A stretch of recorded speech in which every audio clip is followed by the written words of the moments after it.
Ibu untuk modal awal buat toko ini itu berapa, Bu?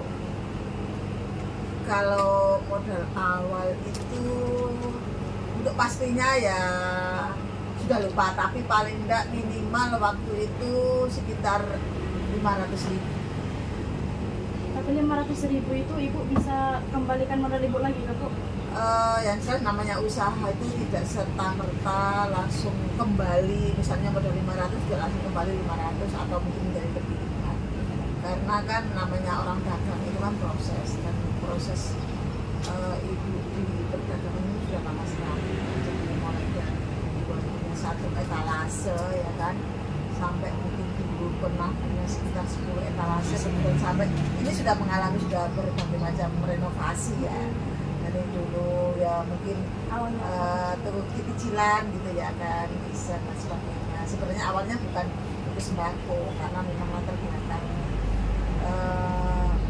keluarga atau suami itu kan memang dulu perusahaan, terus kemudian buka usaha percetakan, kemudian buka iseng selain percetakan waktu itu buka toko-toko kecil. Nah akhirnya kelihatannya dari dua ini tidak berjalan dengan bagus, karena percetakan itu tidak bisa dikerjakan dengan sendirinya ya kan, dengan sendiri gitu loh, karena memang kekurangan tenaga dan sebagainya. Waktu itu kan anak masih kecil jadi repot, itu juga tidak berkecimpung langsung di bidang perdagangan, karena itu juga di bidang pendidikan ya kan, dan itu seorang pendidikan kita juga tahu semuanya.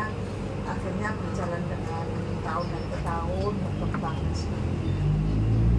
sampai sekarang ini dengan ya alhamdulillah lah, kita syukuri ya, sudah melebihi rasa syukur, itu sudah banyak yang dihasilkan ya, itu bisa menyebabkan anak-anak sampai ini kan alhamdulillah usahanya sudah besar. Ibu nggak ada kepikiran buat ngambil karyawan? Sebenarnya ada juga sih waktu itu, karena kan umur itu kan semakin lama nggak semakin muda ya, yang nangani ibu dengan suami ibu. Kalau dulu mungkin masih tenaga, masih kuat dan sebagainya ya kan, masih bisa ditangani dengan berdua gitu loh ya. Dulu ada kemungkinan untuk merekrut tenaga, kemudian kan agak susah juga ya sekarang. Jadi untuk sementara memang tidak mengembangkan secara meluas dulu, karena memang kurang tenaga. Jadi kita yang penting cukup untuk di sini dulu, tapi tenaga yang kita tangani itu cukup gitu loh ya. Mungkin kalau biasanya 1 minggu tidak full kami, dan setiap hari juga karena tidak ada tenaga yang membantu, jadi tutup itu kalau waktu dulu tutup asar, tutup maghrib seperti ini tutup, nanti baru buka lagi sampai sekitar jam 9 atau jam 9 baru tutup kembali. Rutinitas seperti itu, karena memang tidak ada karyawannya. Kemungkinan ya mungkin dikerjakan dengan keluarga aja, dibantu anak-anak yang di sela-sela kerjanya anaknya itu membantu. Bu, apa aja sih kesulitan yang Ibu hadapi selama Ibu buka usaha ini? Ya, namanya orang dagang itu kan tidak segampang kita berjalan di jalan tol ya kan, pasti ada titik tajam yang kita lewati, sudah hal biasa ya kan. Namanya pasang surut, naik gunung, itu sudah biasa, dan tetap kita semangat untuk berusaha. Tidak boleh kita misalnya ya pernah juga istilahnya namanya dagang ya laku tidak laku itu harus kita ada barang yang mungkin tidak laku menjadi expired, itu sudah biasa ya, pasti bukan untung, malah yang kita dapatkan pasti rugi kan ya, itu sudah biasa. Mungkin dapat keuntungan demi barang yang lain gitu aja. Jadi kita jalani dengan pokoknya berdagang itu satu intinya, tidak boleh menyerah. Mau naik mau turun tetap harus berjalan, kalau bisa ya naik terus ya kan, maunya seperti itu. Tapi paling tidak ya pasti semuanya, nanti kalau tanya namanya orang usaha apapun itu pasti ada naik turunnya ya, fluktuasi itu pasti ada ya. Yang kita tangani ya satu, tetap berusaha, semangat, satu bersyukur, berdoa dan ikhlas. Terus Ibu dulu kira-kira kuliah atau enggak, Bu? Kalau ibu sih karena memang basicnya ibu itu kan dari dulu dari mulai SD, SMP, SMA sampai kuliah itu di bidang pendidikan. Maksudnya itu memang cita-cita ibu memang dulu itu ya nggak tahu lah namanya cita-cita anak kecil lah. Saya kepingin jadi guru gitu kan. Waktu setelah lulus SMA ibu sempat ikut tes, namanya dulu tes ke masuk perguruan tinggi negeri ya, keterima dan mengambil memang di langsung basicnya basic guru ya, lulus ya jadi guru. Jadi sebenarnya ibu itu ibu itu latar belakang dari keluarga banyak pedagang gitu loh. Jadi paling enggak itu ibu itu punya ilmunya, memang tidak secara langsung ibu membantu orang tua ibu itu terutama bapak ibu ya itu memang orang pedagang murni. Jadi ibu itu belajar melihat saja, oh cara berdagang dan sebagainya. Kebetulan ibu kan ini orang Jawa ya, dulu pengusaha orang tua ibu itu pedagang beras, ya kan, agen beras itu dibawa ke pasar. Jadi memang sudah terbiasa melihat orang dagang. Dan ibu udah ada basic. Iya, ada basicnya di situ. Jadi makanya ibu itu selain mengajar dulu sering juga membawa barang-barang dagangan untuk dijual di sekolah. Iya, ibu kan dulu tidak hanya sekolah SMK saja yang ibu ajar, bisa SMP 1 Sangatta Utara, SMK Hasanuddin, SMP Hasanuddin, pernah juga di pedalaman di Batu Ampar. Jadi sudah terbiasa ibu itu berdagang. Terus kira-kira Bu, toko ibu ini kan udah besar tuh, berdiri sejak kapan Bu? Sekitar 2003. Berarti ibu udah lama banget. 2003 2004 lah, lama sekali. Berarti ibu lama banget sudah di sini ya? Ibu itu kan dulu awalnya karena setelah ibu menikah di 96 itu masih di pedalaman di Batu Ampar. Nah kemudian 2000 kalau nggak salah 2002 2003 ibu pindah ke Sangatta, hijrah ke Sangatta, pindah ke SMP 1. Kemudian bukaannya SMK pertama kali 2004 ibu pindah ke SMK. Sama sekali bersamaan dengan bukanya. Jadi sejauh ini penghasilan ibu udah baik-baik aja atau ada aja gitu? Ya kalau masalah penghasilan keuntungan dan sebagainya yang jelas namanya orang berdagang itu pasti ya, yang diharapkan pasti untung ya kan, ya itu pasti. Kalau berdagang tidak awal-awal jangan mengharapkan untung, namanya orang berdagang harus, kalau di awal-awal menjadi pedagang itu harus pikiran kita harus selalu berkembang untuk mengembangkan usaha, jangan start sampai di situ aja ya.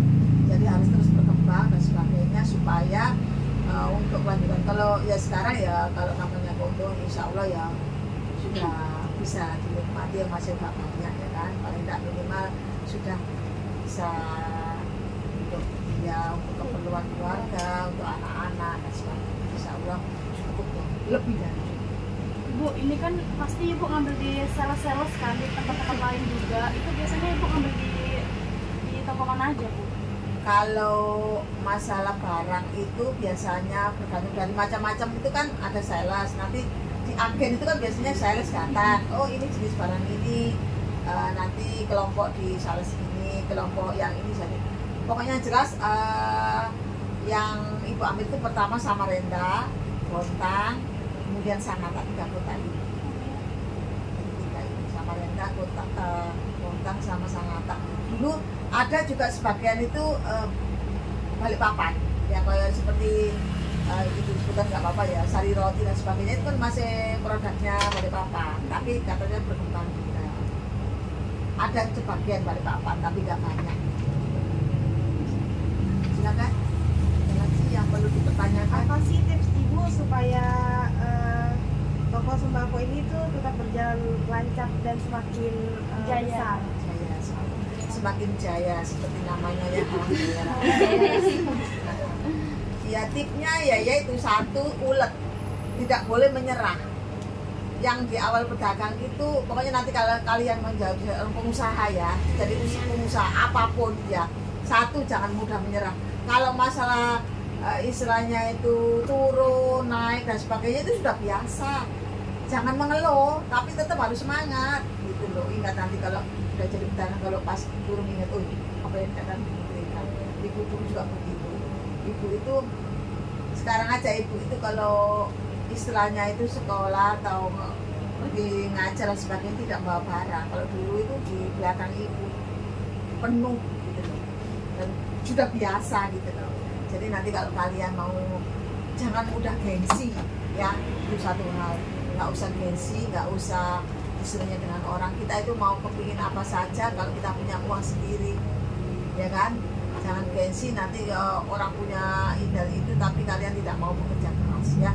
Ulet ya, pokoknya itu ulet, tidak mudah menyerah, mau turun mau naik tetap start, harus kalau bisa sudah naik ditambah supaya berkembang. Itu aja intinya, dan sabar, berdoa, ikhtiar itu aja. Nah, Terus ini toko ibu kan namanya Awang Jaya Raka ya Bu. Itu diambil dari mana Bu? Nama toko Awang Jaya Raka itu sejarahnya begini. Pasti kalau orang membuat suatu usaha itu pasti identis dengan nama-nama keluarganya, anaknya, istri atau suami. Nah ini kebetulan nama itu ibu ambil dari nama anak ibu dua-duanya. Ya, Awang Jaya Raka itu nama anak ibu yang pertama. Yang Awang ini anak ibu itu namanya sebenarnya bukan Awang, tapi namanya itu Muhammad Zulfian Ajarawan Maulana Putra. Nah kecilnya dia itu tidak bisa menamakan dirinya Ajarawan, tapi Awang gitu loh. Jadi itu nama panggilan anak ibu, Awang. Nah kebetulan Awang ini ternyata nama untuk orang keturunan di orang Kutai ya kan. Keturunan untuk kalau seperti orang Jawa itu Raden Roro itu loh ya. Ternyata Awang ini adalah keturunan orang-orang hebat di Kutai. Nah itu nama panggilan anak ibu, Awang. Jadi ibu kampung namanya Toko Awang Jaya Raka. Raka itu anak pertama. Berarti namanya terbentuk pada saat ibu udah punya anak ya Bu? Iya. Nah, toko ini terbentuk sebenarnya ibu ini awalnya bukan toko di sini ya, waktu di pedalaman, waktu di Batu Ampar ibu itu suami ibu itu ibu ngajar, terus suami ibu adalah buka percetakan, buka toko. Cuma belum diberi nama, cuma dia mempunyai percetakan namanya percetakan kalau nggak ada lestarinya gitu loh, ada lestarinya. Lestari itu diambil dari adiknya, nama adiknya. Kemudian hijrah ke Sangatta membuka toko ini karena percetakannya tidak berkembang, akhirnya membuka toko ini. Kenapa? Terinspirasi dari dua anaknya ini. Awang Jaya Raka sampai sekarang, sampai nama YouTube-nya juga Awang Jaya Raka, ya kan? Iya Bu. Jangan lupa di subscribe. Iya, jadi ibu itu tidak hanya menangani sembako, tapi juga ibu menangani semua belanja online, semua aplikasi pembayaran secara online, semuanya insya Allah lengkap. Di sini mau bayar pajak, bayar cicilan, mobil, motor, bayar apa saja, mau beli dana dan sebagainya, transfer semua bank insya Allah bisa. Jadi ibu kembangkan tidak hanya sembako aja, tapi juga di aplikasi yang lain. Keren. Gimana sih cara ibu bagi waktu, sedangkan kita tahu sendiri ibu tuh seorang guru dan ibu juga nggak punya karyawan. Kalau waktu sih ya semuanya itu pasti kalau dinyatakan tidak ada waktu ya semuanya pasti mengatakan begitu, capek dan sebagainya itu pasti. Nah, namanya orang usaha itu tidak ada orang yang istilahnya mau berhasil itu tidak ada kata capek ya. Jadi ibu itu kerjanya dari tahu kan pagi sampai jam setengah 4 minimal sudah sekolah itu ya Bu. Nah setelah itu kebetulan suami ibu sudah standby di rumah, sudah nggak berada di kerja di luar, memang pernah kerja di perusahaan ya. Setelah punya usaha sendiri ya standby sudah di toko itu. Nanti kalau ibu sudah pulang mengajar, ibu gantian untuk membantu di sini sampai malam, tetap gantian setelah itu. Nanti rutinitas kalau jam 9 ya sudah capek ya sudah. Pokoknya kalau milik sendiri itu tidak melulu harus jam ditentukan waktu kalau seperti kita ikut orang kan. Nggak terikat kan? waktu ya. Betul. Jadi insya Allah kita bisa memilih diri kita kalau kita sudah merasa capek ya. Hari Minggu biasanya kadang buka, kadang kalau sudah tua betul. Terus motivasi nih Bu buat kita kan yang masih muda, jalannya masih panjang tuh gimana biar sukses kayak ibu gitu Bu? Ya Allah, ini memang anak-anak. Kalian tuh termasuk orang-orang yang hebat nantinya ya kan. Siapa? Pasti kan mengganti semua para generasi tua-tua seperti itu kan kalian semua. kalian ya mungkin tidak semuanya menjadi pengusaha ya, pasti ada yang jadi pegawai, ada yang jadi karyawan dan sebagainya. Minimal kalau kalian menjadi seorang pengusaha, satu motivasinya yaitu satu, ulet, sabar, dan tidak mudah menyerah. Jangan gengsi, pokoknya jangan gengsi dengan omongan orang. Yang penting kalian bekerja dengan jujur, dengan ikhlas, tanpa mengganggu orang lain. Insya Allah sukses, insya Allah sukses. Banyak kalau kalian tahu ada murid ibu yang dari Hasanuddin sekarang sukses. Mungkin ada toko Mas Pimpin, nggak tahu. weh, kalau nanti dibuka di galeri apa itu ya Pimpin, itu murid ibu. Banyak murid ibu yang sukses, dia punya toko emas, toko baju, terus macam-macam. Banyak yang hasil. Ibu ini soalnya kan sudah mulai lulus 93 dari perguruan tinggi, langsung mengajar, dan murid itu sudah nggak bisa dihitung lagi ya. Dan yang jadi pegawai juga banyak, jadi pengusaha, jadi semacam-macam ya. Insya Allah ya itu ya, ulet, sabar, tidak gengsi, tidak mudah menyerah. Ya. Insya Allah sukses kan. Amin. Oke Bu, itu sekian yang kita tanyakan kepada Ibu dari banyaknya pertanyaan. Mohon maaf jika ada kesalahan. Semoga usaha ibu kedepannya bisa makin sukses. Amin. Dan semoga kita bisa mengikuti jejak ibu sebagai pengusaha. Amin. Makasih banyak motivasinya ya Bu. Semoga lurus terus dari mana. Amin. Ya, terima kasih Bu. Sekarang